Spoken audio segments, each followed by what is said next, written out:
Hey everyone, I'm Julie Moon, Senior Research Analyst with Finovate. Thank you so much for joining us today. When it comes to diversification strategies, is identity protection at the top of your list?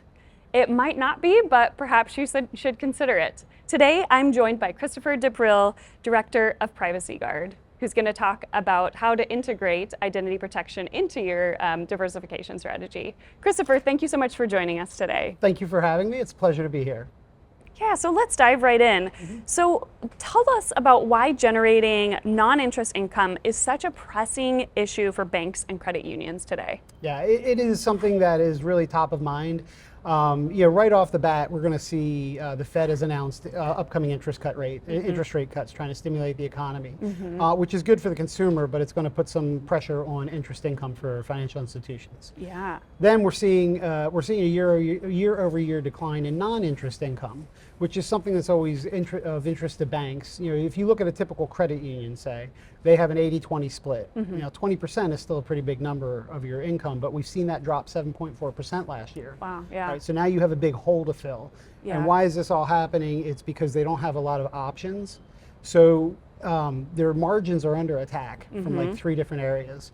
And the thing is, you want to find different products and services to bring to your customers. But you know what? I'm going to clue you in on something.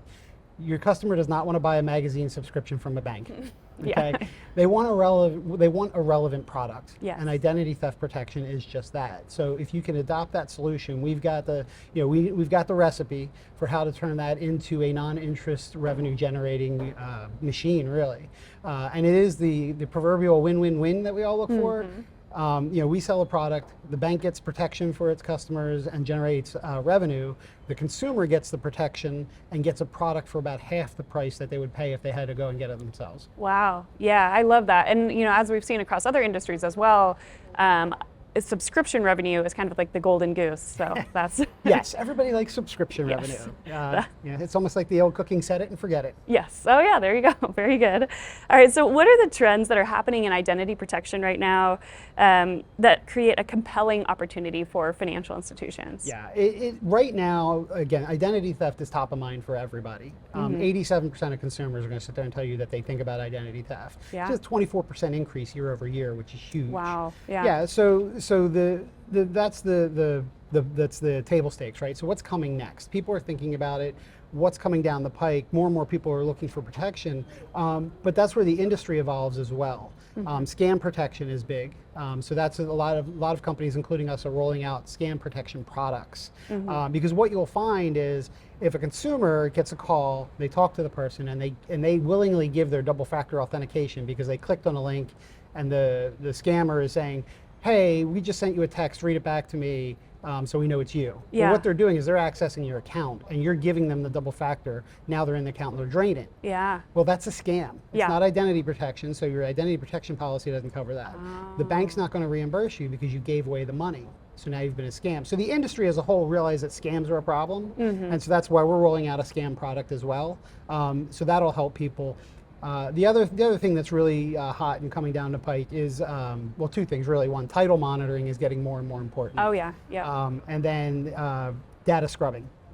So the best way to be safe is to keep your data from being out there. Yeah. We're investigating right now products that will allow the consumer to go to the data brokers and tell them, hey, take my PII off of this list. Yeah. So it's some more prevention and more protection tools, and then the one constant that's always changing is the education piece.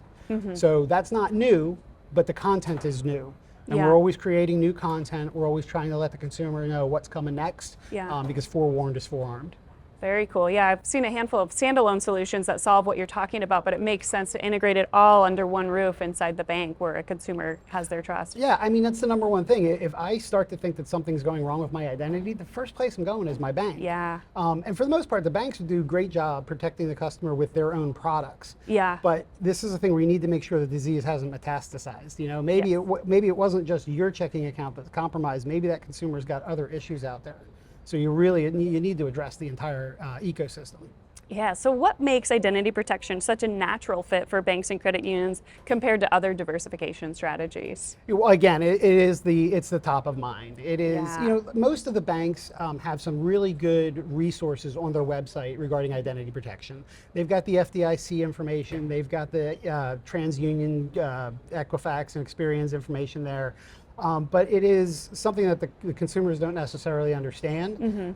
So they and they're not really looking for it until it's too late. Yes, yeah. Okay, because generally the information on their website is you have to be searching for it.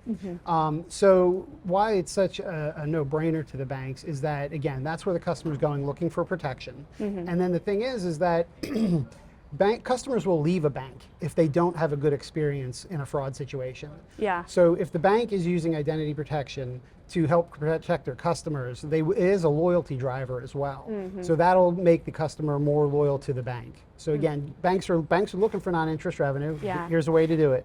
They're looking to drive loyalty. Here's a way to do it. Yeah. And the customers are looking for protection. And again, your money you always want your money to be safe. And one of the easiest ways for somebody to steal your money is to steal your identity first. Yeah. So that's really why it's so relevant to the banks. And it's the old marketing thing: relevant product, relevant time, relevant offer. And that's what the customer wants. I don't want my bank selling me, like I said earlier, I don't want them selling me magazine subscriptions. Yeah. Identity theft? Okay, yeah, now you got my attention. Yes. It's relevant. All right, we have time for one last question here. What should banks consider when they're integrating identity protection into their consumer offerings to ensure success? Yes, one was how you execute it. Okay, so we found in branch to be important. The tellers are key, so we recommend making the product available to them. But when you integrate it too, is you don't want to just put it on your website and like poke it with a stick and say do something. Yeah. Okay, you want to get word out there through your marketing to your customers, but you also you should consider purchasing it for maybe your wealth management. Or maybe your elder customers. Oh, yeah. We're on the precipice of one of the greatest wealth transfers this country's ever seen. Yeah. Our elder customers are more vulnerable right now.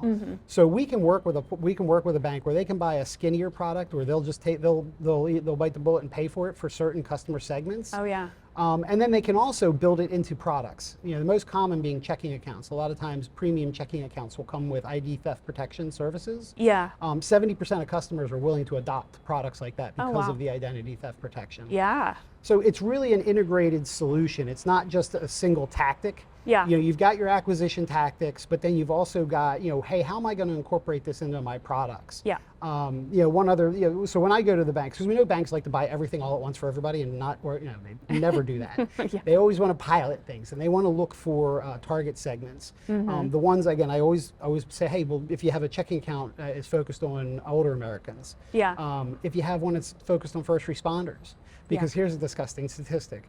Our active duty military are 76% more likely to be the victim of identity theft. Oh, wow. Yeah, Oh. so that's kind of like they're standing on a wall protecting us. They shouldn't have to look over their shoulder seeing who's picking their wallet. Yeah. So that's the thing, is like you could take your military population and buy it for them. Yeah. Incorporate it into products and then do the resell on the website, because the resell on the website is, I'm not even lying, it's going to be half the cost to the consumer is if they went to the direct-to-consumer sites. We all know the big 800-pound gorillas out there. Yes. Yeah, go to that website. Oh, they're going to give you a great deal year one, and then it's going to double. Yeah. And then they're going to try and upsell you every 36 days. Yeah. Oh. Yeah. So it's really an opportunity for the bank to do well by doing good. Yeah, and a great opportunity to foster trust, which isn't easy to come by. No, absolutely. And look, that is the key driver of loyalty in the financial world. Yeah. If I'm putting my money with you, I need to trust you. Yeah. Very good. Well, Christopher, thank you so much. This was really interesting. I appreciate your time. Thank you. I appreciate it. Great. And thank you so much for joining us as well.